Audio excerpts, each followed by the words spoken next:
राधे राधे बंधुओं, कैसे हैं आप सब। आशा करती हूँ आप सब बहुत अच्छे होंगे। स्वागत है आपका एक बार फिर आपके अपने चैनल श्री प्रभुवाणी में।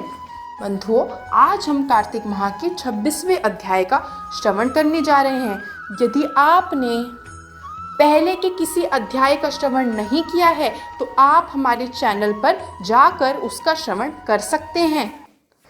तो चलिए शुरू करते हैं 26वें अध्याय को। लेकिन उससे पहले यदि आप हमारे चैनल पर नए हैं तो आप इसे सब्सक्राइब, लाइक एवं शेयर करना ना भूलें। साथ ही साथ बंधुओं, बेल आइकन को भी दबाना ना भूलें, क्योंकि इससे होगा यह कि हमारे द्वारा लाई गई वीडियोस आप तक सबसे शीघ्र पहुंचेंगी। तो चलिए श्रवण करते हैं 26वें अध्याय का। कार्तिक महात्म्य का 26वां अध्याय श्री विष्णु की कृपा से आज तुमको राह बताए।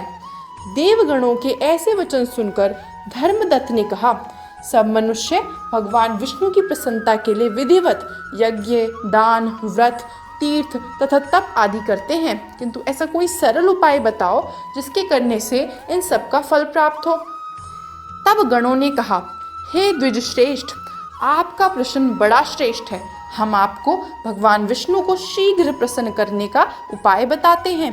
हम इतिहास सहित प्राचीन वृतांत सुनाते हैं, सावधानी से सुनो। प्राचीन काल में कांचीपुरी में चोल नामक चक्रवर्ती राजा राज्य करता था। उसी के नाम से उसके देश का नाम भी चोल देश ही प्रसिद्ध था।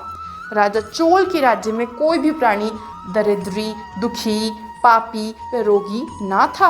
यह सब राजा के यज्ञ करने का प्रभाव था। ताम्रपाणी नदी के दोनों किनारों पर स्वर्ण के यज्ञ स्तंभ शोभित थे।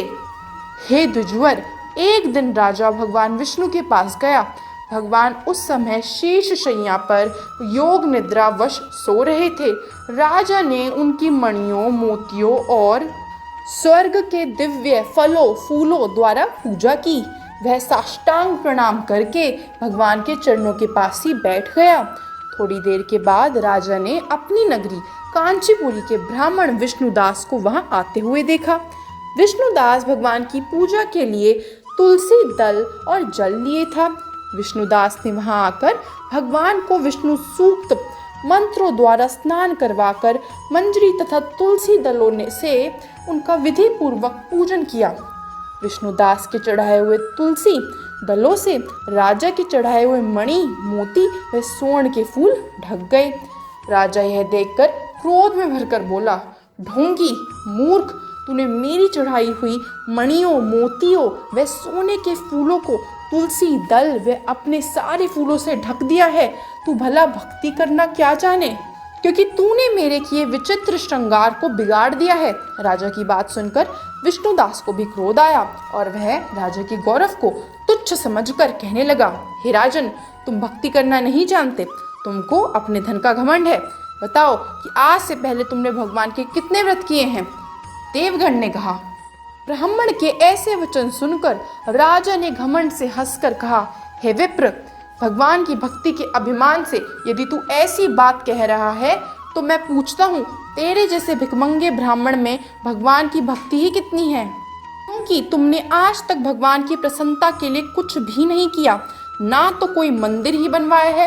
तुम भला इस प्रकार की भक्ति का जैसे कि तुम कर रहे हो क्या गर्व कर सकते हो। यहाँ जितने भी ब्राह्मण बैठे हैं मेरी बात को ध्यानपूर्वक सुने और देखें कि भगवान विष्णु के दर्शन मुझे होते हैं या कि तुझे। इसके बाद दोनों की भक्ति के संबंध में आप लोग जान लेंगे। देवगणों ने कहा। ऐसा कहकर राजा अपने महल में चला गया और वहां जाकर उसने अपने पुरोहित मुदगल को आचार्य बनाकर विष्णु यज्ञ आरंभ किया। उसने उस यज्ञ में अनेक ऋषि महर्षियों को बुलाया, उनको बहुत सा अनाज और धन आदि दक्षिणा भी दी। उधर विष्णुदास भी अपने मंदिर में ही रहकर भगवान की प्रसन्नता के लिए व्रत करने लगा।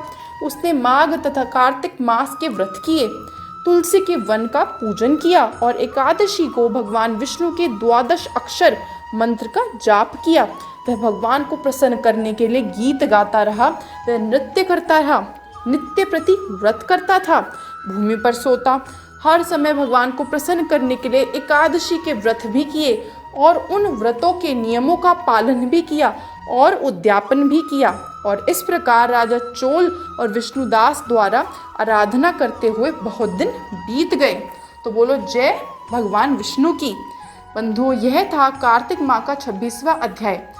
आशा करती हूँ आपको बहुत अच्छा लगा होगा। यदि ऐसा है तो आप इसी प्रकार हमारे चैनल से जुड़े रह सकते हैं। इसे सब्सक्राइब करना ना भूलें बंधुओं। राधे राधे, जय श्री कृष्ण।